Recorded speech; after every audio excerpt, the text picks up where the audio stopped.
today's video, we're going to be talking about the reality of the real estate market here in Southwest Florida. So if you are new to the channel, I want to say hi. My name is Barrett Pastor, and I've been a real estate broker for about 25 years now. So hopefully I'm coming to you from a place of knowledge and experience, and I can help you navigate all of what's going on here in Southwest Florida. So when I'm saying Southwest Florida, I kind of want to define that. So the market that I'm talking about is Sarasota, so up at the north, Sarasota, down to Marco Island. So I'm talking about that entire stretch of Southwest Florida. Now, one distinction, I'm going to kind of remove the islands a little bit. So I'm going to remove Siesta Key, Lido Key, Casey Key, Marco Island. The islands tend to be their own sort of little entity because they're very seasonal. Do you have people that live on those islands? You absolutely do, but they are pretty much the exception and not the norm. A lot of those islands will empty out in the off season. So I am speaking a little bit more specifically to the mainland. So when I say the mainland, you know, we're not talking about Sanibel. We're not talking about Fort Myers Beach, which those still have massive, major problems with habitability. And that's its own thing from the hurricane. So we're talking about the mainland from Sarasota really down to Naples. What is going on with that real estate market? Is it going to survive? Are we going to see a crash? What is going on? So as always on my channel, I like to tell you what reality is based upon my experience as a real estate broker. So let me tell you how I perceive the market right now. It is fairly stable in that area we're talking about. Fairly stable.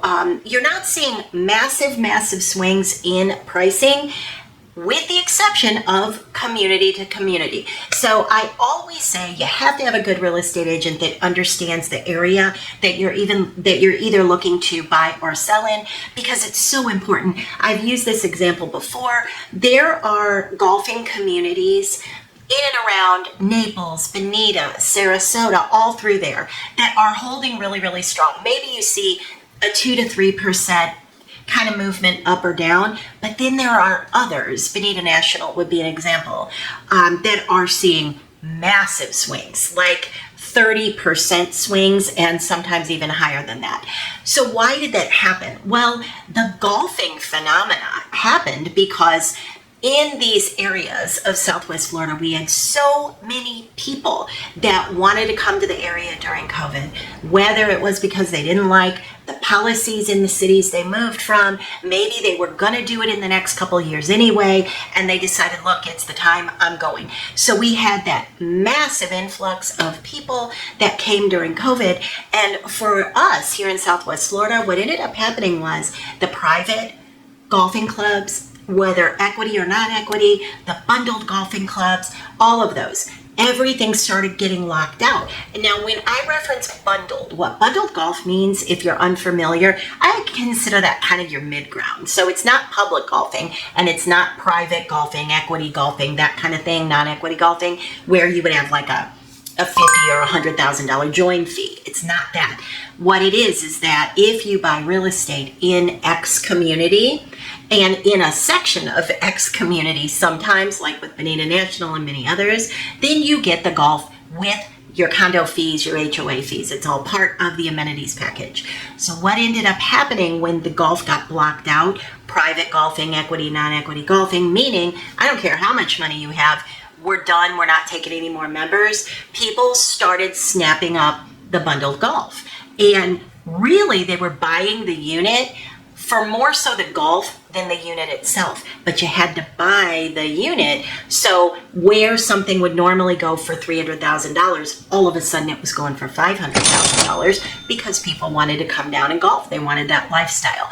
Well, what's happening now is those real estate numbers are adjusting down in those communities that just sold like crazy, way over what was a realistic value. So that is one thing that's starting to adjust if you're in a golf community. Any good agent that knows the area can analyze that for you and tell you where you really should be, or kind of pitch out for you where they think your number will fall. You know, we always say we don't have a crystal ball, but we can give you a good idea where we think it's going to rise or fall. So that was the first thing that started getting things kind of all over the map. Now, what we are now experiencing, as I mentioned, is the adjustment of many of those communities.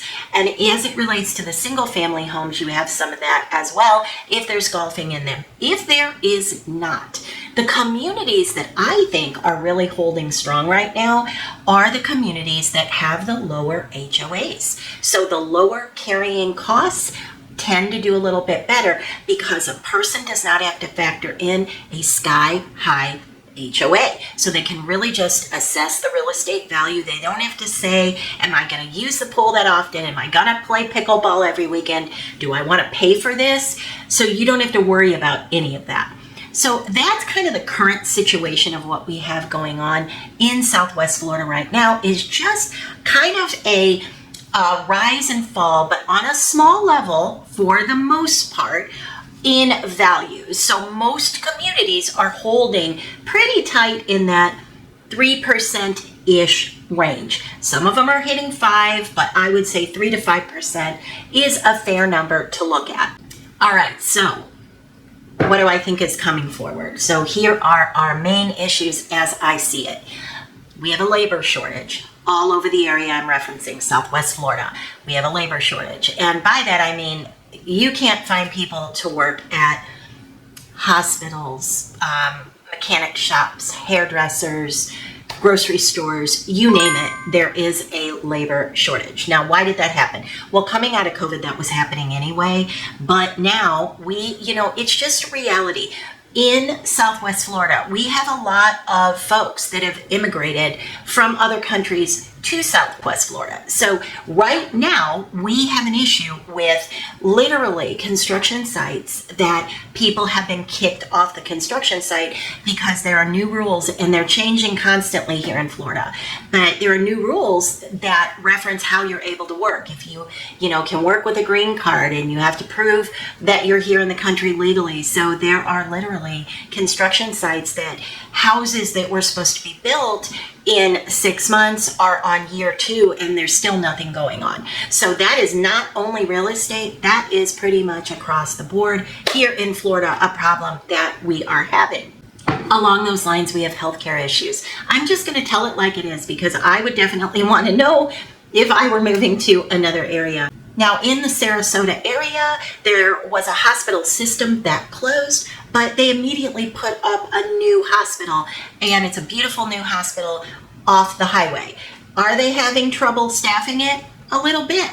So those are the things that you have to think about. And because the population that tends to move to Florida, not entirely, but it's kind of well known that people that move to Florida tend to be looking at retirement because it is so beautiful here, and the weather is almost always summer weather. So a lot of people want to retire here. But in the same aspect, when you're of retirement age, you're thinking about healthcare. So we do have a bit of an issue there as well, and that can be a deterrent for people coming here. The next one is insurance costs. It's widely known that after Hurricane Ian, insurance costs went crazy.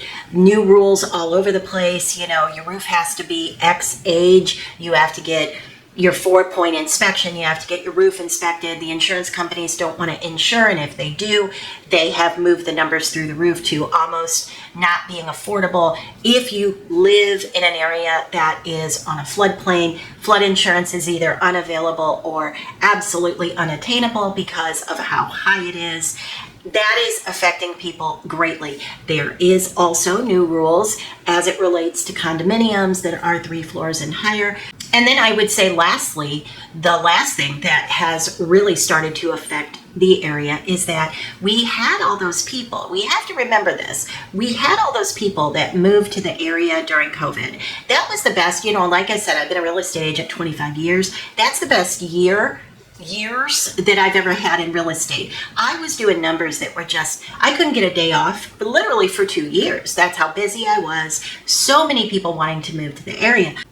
that is kind of an ingredient bowl of problems, and it's kind of creating the scenario that we have right now. It's kind of like we're getting hit from all directions, whereas during COVID, things were just booming and growing. The economy was wonderful and everybody wanted to be in Florida.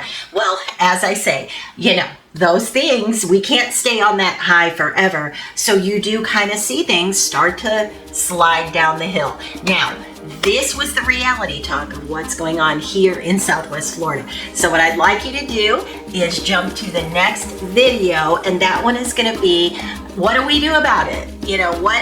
All these things that we know, all of these things we've just discussed. Okay, that's reality. I get it. Now what do I do?